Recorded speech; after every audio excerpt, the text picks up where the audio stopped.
Everybody, welcome back to the Evermore YouTube channel. It's Chris back with my rant stroke thought of the day. Definitely a thought of the day, this one. I've been thinking a little bit about this, actually. I've seen a few other people who've got the videos out about the rise of the Saudi League and all these massive payouts being made to players probably at the back end of their career. Still brilliant players in many ways, but I had a little think about this and what impact it could have on Newcastle United. Now, some people may be excited about it. They may think we're going to get some cheeky loan deals for Karim Benzema or Kante on a 6-month loan deal, a bit similar to when Lampard went to New York City. Then he ended up on loan at Manchester City and scored winners against Chelsea, or equalisers against Chelsea and things like that.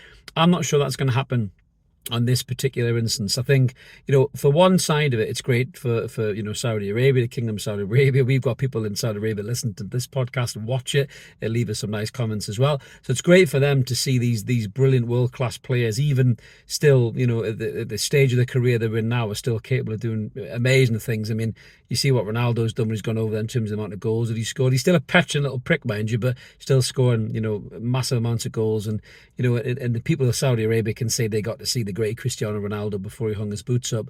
And the same will be said for Karim Benzema. Obviously, Kante's gone over there. Kante's not the same kind of player as those guys, but a very, very good footballer. There's loads of the players being linked recently. Cardi. Obviously, Zaha's gone over there for the Premier League. And that's what's led me to give you my opinion on it. Now, in terms of how this impacts Newcastle United, of course, we're going to be, I suppose, get a bit of exposure because, the 80% owners of our football club are the people who are running all these other football clubs. So there will be exposure for Newcastle United, probably lucrative pre-season friendlies maybe, when you've got Botman, Mark and Ronaldo and stuff like that. That's going to be good for the club. But the other side of it I'm a little bit concerned about, because I think when they start poaching players from Premier Leagues, a bit like Wilfred Zaha, now that might not sound like a big name, but for Crystal Palace, he's everything. He's the biggest player they've got.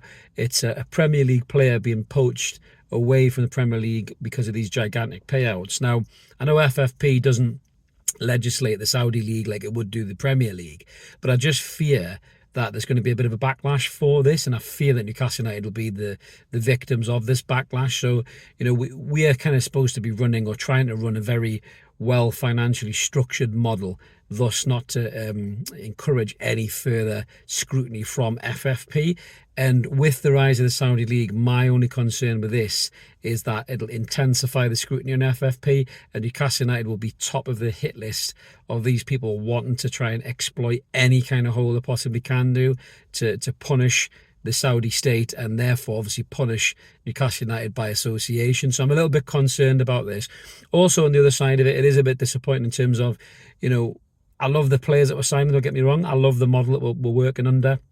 But we had this strict £120,000 a week policy, which is great because it does help your football club run a lot better.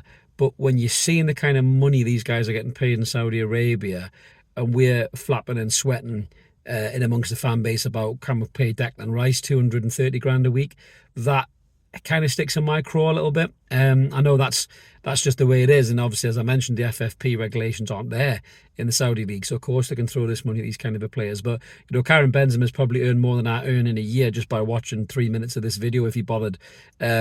Which is, again, and you're looking at retrospect in Newcastle United, with only just putting Bruno on 200k a week, because he's our best player hands down. So why can't we put a package together for a Declan Rice and pay him 250 grand a week and drop 100 million quid on him, when the Saudis are more than capable of it financially. It's just a gentle reminder, I think, to everybody, and a bit disappointingly, that, that these guys have endless amounts of money that they're not able to spend on Newcastle United, maybe as much as they could have done had these regulations not have been there. Don't get me wrong, I love what we've got. I love the team unity. I think the signings we made have been spectacular. Your Sven Botmans, your Bruno Guimaraes, even your Dan Burns and your Trippiers. We've signed brilliant players for relatively low costs, and it's got us fourth. It's got us to the Champions League. But to go at that next level, to stay in the Champions League, to progress the Champions League, and to possibly push even further in the top four finish, you are sooner or later going to have to sign a superstar. You're going to have to drop big money on them. You're going to have to pay them at least 200 grand a week. We know the Saudis are capable of it, but the financial restrictions in the Premier League are obviously preventing us doing that kind of a thing for even one or two players by the looks of it. There's talk of the transfer budget being 70, 75 million.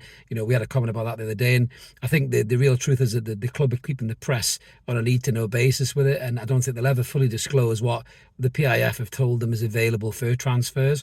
I think we will sell players, there's no doubt about that. I've seen some stuff recently where all the sentimental attachments are coming out about keeping players like Lascelles and Matt Ritchie. They've done a great job for the club, especially when we needed them. But I'm sorry, this club is progressing and you've got to move on. There's no room for sentiment. Matt Ritchie, if he was going to be a member of the coaching staff, 100%, have him as a player coach, because I think he offers you a lot behind the scenes, and I think he will be a really good manager. But Jamal Lascelles, at his stage of his career, needs to be playing week in, week out. Let him move on. Thanks for everything, Jamal. He's done a good job. Send him off to Luton or send him off to back to Forest or wherever it may be, and he'll do a good job for them. There's no doubt about that. But you can't just keep a lad because he gets yellow cards on the sideline. That you need to get this out of your mind, people. We're not Mike Ashley's Newcastle United anymore. We've progressed, we've moved on, and you have to be ambitious and you have to move on with them. I'm not saying we're going to go and sign Messi. Obviously, he's gone to Miami. But you have to expect the fact that we're going to have to upgrade on players in key areas. A lot of those players may have a special place in your heart, but you have to thank them for what they've done, and you have to move on. That's just football in general. But going back to Messi, I'm quite glad about the Messi thing. I've got to be honest with you. So going to my worries about the Saudi state, had Messi had signed for Saudi Arabian teams as well, I think the scrutiny would have intensified even further. I think the fact that Lionel Messi's gone to Inter Miami's actually helped us possibly, and helped the world of football by everybody not just taking the massive bag of cash and going to Saudi.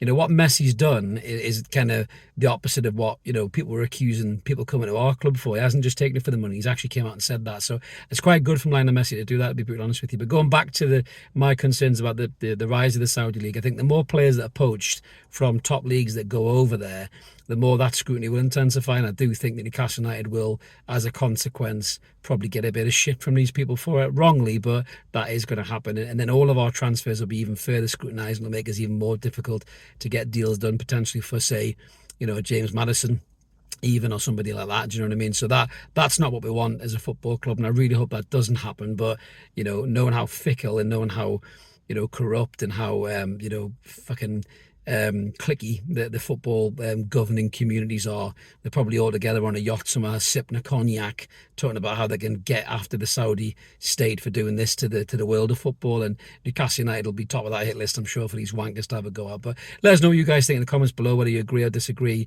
with me on that one. It's just my opinion. As I say, you guys may have a different one. Drop a comment in. Doesn't matter whether it's the same one as mine or not. We always try and engage you. We're not a channel that ignores people. We always appreciate the time you guys take a type of comment and drop it in there, and we always try and reply as best as we can. And if you like this kind of thing, like and subscribe, click the button, come and join us, like the video, get it around YouTube, help the channel grow. We're 3,800 subs now, so we're so close to 4K. I want to be 4K before the season starts. That's the goal for me and Mark. So smash that button, everybody. Help us get there. Have a good day, whatever you're doing, and we'll catch you later. Cheers now.